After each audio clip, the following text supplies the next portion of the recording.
सभी को नमस्कार। संस्कृत काव्य परंपरा में प्रहेलिका एक काव्य विधा है। काव्य के भेदों में प्रहेलिका को भी एक भेद माना गया। अमृतानंद योगी ने अलंकार संग्रह में प्रहेलिका काव्य भेद का लक्षण किया है, सोदाहरण उसको समझाया भी है। और प्रहेलिका काव्य की बड़ी लंबी परंपरा है, पर इसमें विशेष ध्यान देने की बात यह है कि यह परंपरा ऋग्वेद से चली आ रही है। ऋग्वेद में भी पहली बुझव्वल प्रहेलिका बूझने वाले मंत्र आते हैं। प्रहेलिका से ही पहेली बनता है, होता है तद्भव। और प्रहेलिका की एक लंबी परंपरा वेदों में, लोक जीवन में, हमारी भारतीय भाषाओं में, संस्कृत साहित्य में रही है। तो विश्व की किसी अन्य भाषा में और विश्व के किसी अन्य समाज में ऐसा मुझे लगता है कि ये प्रहेलिका की पहेली बुझव्वल की परंपरा कदाचित इतनी समृद्ध और इतनी सुदीर्घ काल तक विकसित होने वाली परंपरा नहीं रही होगी। और जहां अन्य देशों में यह परंपरा पनपी, वहां भी ऐसा लगता है कि हमारे देश से लोग पहेलियां लेकर के गए। और विशेष रूप से जापान में जो जैन संप्रदाय है बौद्ध धर्म के अंतर्गत, उसमें पहेलियों का बड़ा विकास किया गया। मनस्तत्व के परिशोधन के लिए, चित्त की एकाग्रता को प्राप्त करने के लिए जैन परंपरा में इस पहेली की विधा को विकसित किया गया। इसी को अवधान कला के रूप में विकसित किया गया और अवधान में भी इसी प्रकार की पहेलियां आती हैं। बड़े बड़े पंडितों ने अलग अलग प्रकार के काव्य पहेली की श्रेणी के लिखे हैं। महामहोपाध्याय गोकुलनाथ मिथिला के बड़े नैयायिक और प्रकांड पंडित थे। उन्होंने तो मैथिली भाषा में एक अलग विधा विकसित की और बड़ी लोकप्रिय उनकी मैथिली भाषा में जो उन्होंने पहेलियां लिखी हैं वह हुई, और दुर्भाग्य से वे नष्ट हो गईं। सब मिलती नहीं हैं।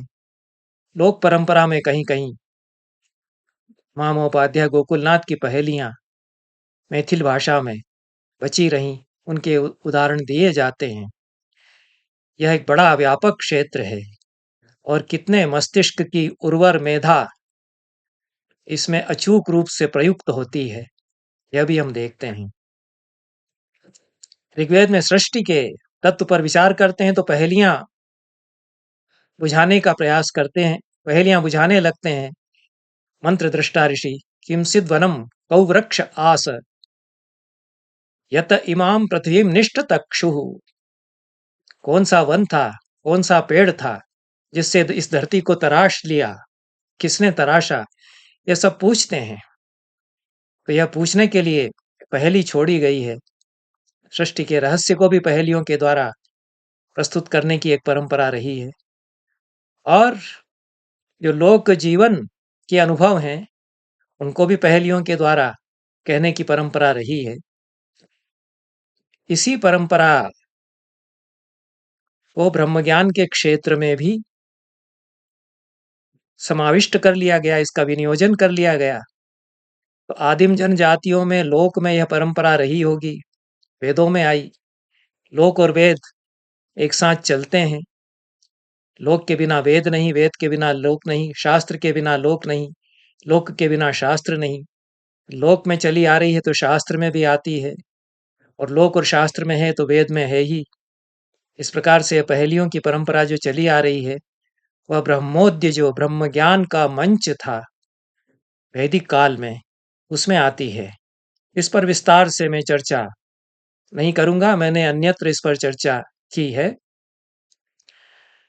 पर वासुदेव शरण अग्रवाल जी के साहित्य का अध्ययन करते हुए लगा कि यह परंपरा किस प्रकार से लोकाचारों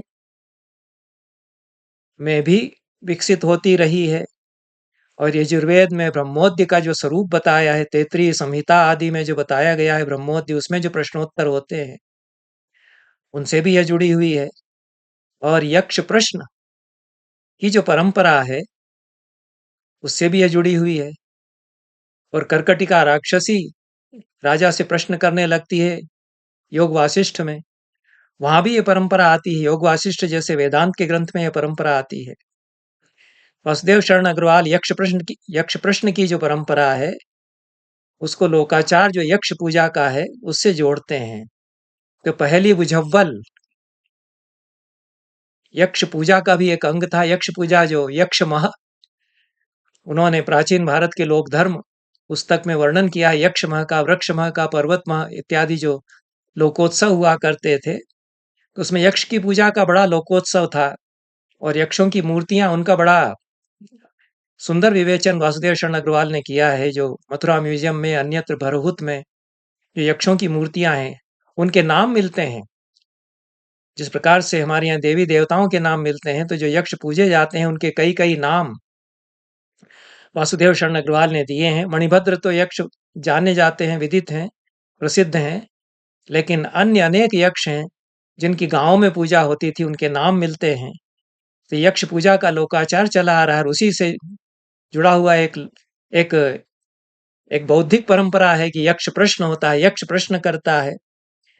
तो यह यजुर्वेद में ब्रह्मोद्य, यक्ष पूजा और यक्ष प्रश्न, और यह पहेलियां बूझने की लोक में जो परंपरा है, शास्त्र में जो वाकोवाक्य की परंपरा है, और फिर शास्त्रार्थ की परंपरा है, इन सब में कहीं ना कहीं यह एक जो बौद्धिक व्यायाम, एक बौद्धिक कसरत करने की प्रवृत्ति होती है। और चित्त रंजन भी उससे होता है और चित्त विकसित भी होता है, मस्तिष्क विकसित भी होता है। तो यह जो क्विज जो आजकल अखबारों में आते हैं वह भी इसी के लिए है। यह महाभारत में भी अनेकत्र इस प्रकार के प्रश्न आते हैं। यक्ष प्रश्न तो प्रसिद्ध ही है। युधिष्ठिर जो यक्ष के प्रश्नों का उत्तर देते हैं, और जो ब्रह्मोद्यों का प्रतिपादन यजुर्वेद में किया गया है, वेद के अनेक ग्रंथों में किया गया है, तैत्तिरीय संहिता में मिलता ही है और उपनिषदों में भी आता है ब्रह्मोद्य। और वो ब्रह्मोद्य विकसित होता जाता है। आरंभ में तो लगता है कि ब्रह्मोद्य में सरल प्रश्न हैं जो लोग जीवन से जुड़े हुए हैं, धीरे धीरे वे ज्ञान चर्चा से जुड़ते जाते हैं, और उपनिषदों तक आते आते ब्रह्मोद्य, तो ब्रह्म विद्या के जो साधक हैं और दार्शनिक हैं उनके बीच में चर्चा का मंच यह बन जाता है। तो इस प्रकार से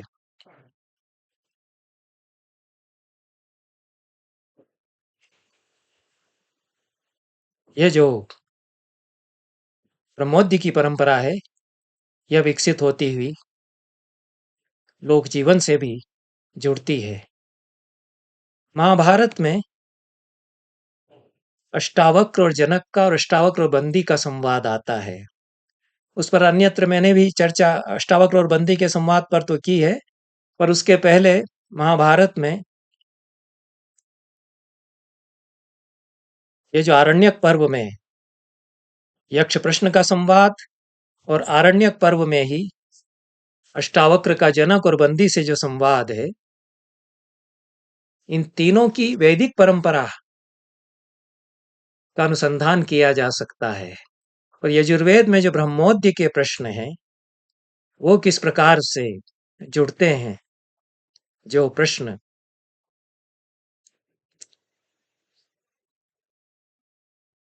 और प्रश्नोत्तर जो यहाँ किए जा रहे हैं अष्टावक्र जनक संवाद में, अष्टावक्र बंदी संवाद में, तो ये ब्रह्मोद्य की परंपरा जो यजुर्वेद में है, शतपथ ब्राह्मण में है, उससे एक सूत्रता इनकी बनी हुई है।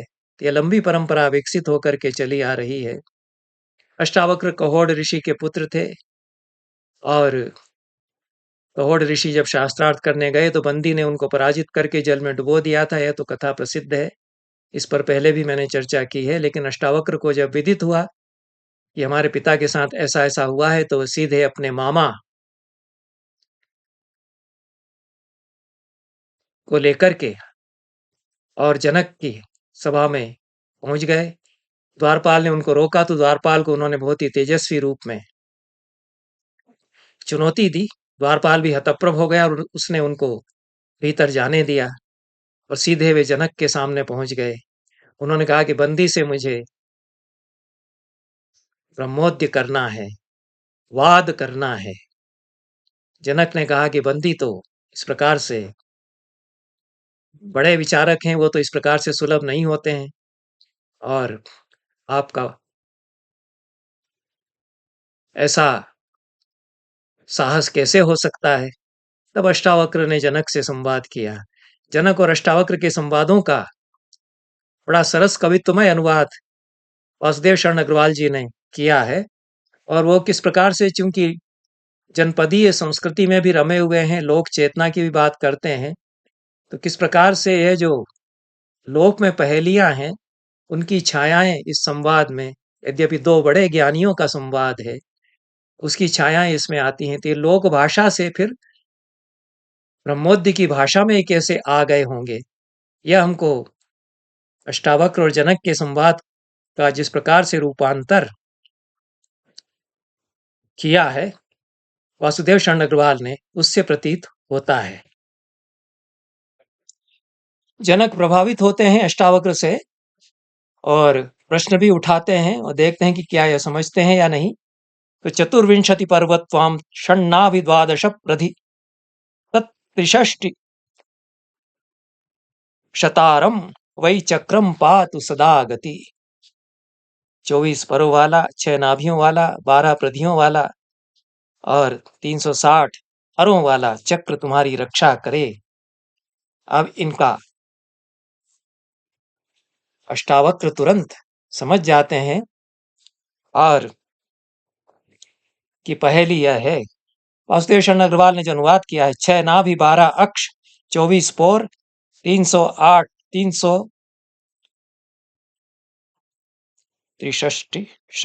360 होना चाहिए, 308 छप गया है। 6 नाभि 12 अक्ष 24 पोर 360 अरे, इनका जो जाने अर्थ वही कवि समर्थ। अष्टावक्र ने तुरंत उत्तर दिया, 6 नाह 12 पुट्ठी 308 अरे, इनका सदा घूमता चक्का करे तुम्हारी सब दिन रक्षा। अब पहेलियों में जिस प्रकार की शब्दावली आती है वह मूलतः लोक भाषा में कहीं रही होगी। इसका संकेत इस रूपांतर से मिलता है और ये लोक और वेद का संवाद इस प्रकार से हमको इसमें मिलता है। और राजा कहते हैं, वडवे इव संयुक्ते शेन पाते दिवौकसाम कस तयोर गर्भ माधत्ते गर्भ सुषुवुतुश्च कम। यह भी पहेली है। देवों की 2 घोड़ियां मार झपट्टा टूटती, किसने उन्हें ज्ञाभिन किया, ज्ञाभिन होकर क्या जना। ये जनक कहते हैं। पिछला अष्टावक्र का उत्तर है और जनक का प्रश्न था। यह जनक पूछते हैं। अष्टावक्र कहते हैं, मास्म ते ते ग्रहे राजन शास्त्रवाणामपि ध्रुवम वात सारथि राधत्ते गर्भम सुषुवुतुश्चतम। यह थोड़ी चकरा देने वाली पहेली एक प्रकार से थी। इसको बुझव्वल ही कहते हैं वासुदेव शरण अग्रवाल।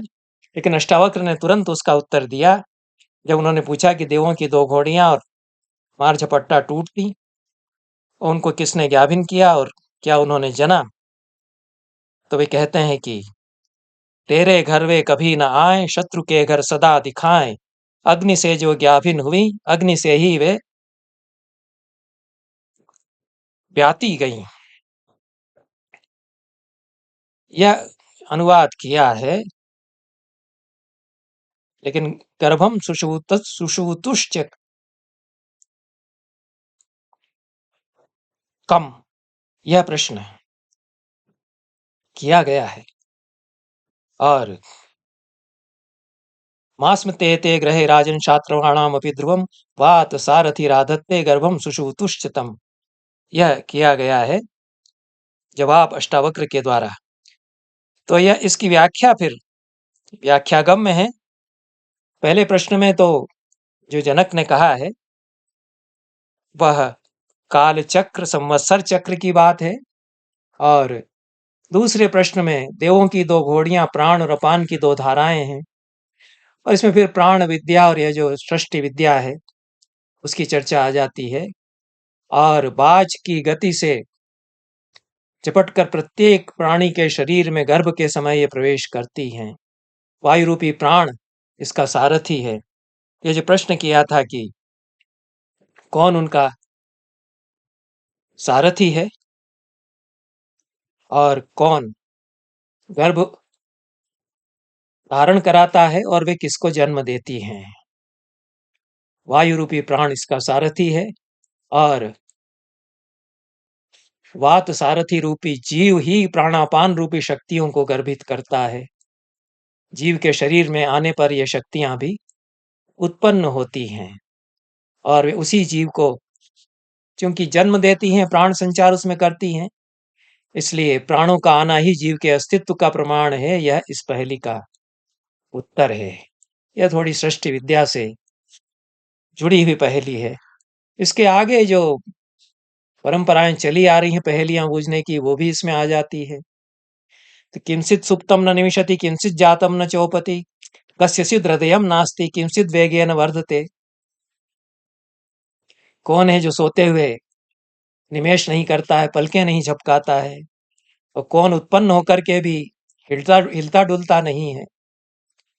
और कस्यचित् हृदयम नास्ति, किसके हृदय नहीं होता, और किंचित वेगेन वर्धते, वेग आने पर कौन है जो बढ़ जाता है। मत्स्य सुप्तो न निमिषत्यंडम जातम न चोपति अश्वनो हृदयम नास्ति नदी वेगेन वर्धते। मत्स्य जो मछली है वह सोते समय पलक नहीं झपकाती है। मछलियों को हम देखते हैं तो पलकें नहीं झपकाती हैं, पलकें उनके होती नहीं हैं। और एक ऐसा जीव जो कि माँ के पेट से जन्म लेता है लेकिन हिलता डुलता नहीं है जन्म लेने के बाद, यह पहेली है। तो अंडा जो है वह पक्षी के गर्भ से जन्म लेता है, वह स्थिर रहता है, हिलता डुलता नहीं है। और किसके हृदय नहीं होता, पत्थर के हृदय नहीं होता। यह भी सुंदर उत्तर दिया है, क्योंकि बाकी प्राणियों के भीतर कहीं न कहीं हृदय स्पंदन हो सकता है। अब ईश्वर तो सर्वत्र विद्यमान है, पत्थर में भी है, पर हृदय कम से कम पत्थर में नहीं होगा। और कौन है जो वेग से बढ़ता है, तो नदी वेग से बढ़ती है। ऐसा यह आरण्यक पर्व में ही जो यक्ष प्रश्न का प्रसंग आया है कि जिसमें चारों पांडवों को तो मूर्छित करके यक्ष ने अचेत करके वहां धराशायी कर दिया, पर युधिष्ठिर ने कहा कि आप पूछिए हम उत्तर देंगे। तो युधिष्ठिर और यक्ष का संवाद हुआ। ठीक यही पहेली युधिष्ठिर यक्ष के संवाद में भी आती है। अब यजुर्वेद में जो ब्रह्मोद्य में जो प्रश्न हैं उनमें भी इस प्रकार के प्रश्न आते हैं, और ये परंपरा चली आ रही है। इस प्रकार से ज्ञान चर्चा वाको वाक्य कहा गया है। वाको वाक्य एक विषय है छांदोग्य उपनिषद में भी, जो नारद क्या क्या मैंने पढ़ा है यह बताते हैं सनत कुमार को, तो वाको वाक्य इस विषय का नाम वे लेते हैं। सवाल जवाब ये पहेली ही एक तरह से है, इसका भी प्रशिक्षण दिया जाता था गुरुकुलों में। वाको वाक्य यह विद्या है, तत्काल उत्तर देने की कला, यह एक तरह से रेटोरिक्स की ट्रेनिंग, यह भी विषय रहा है।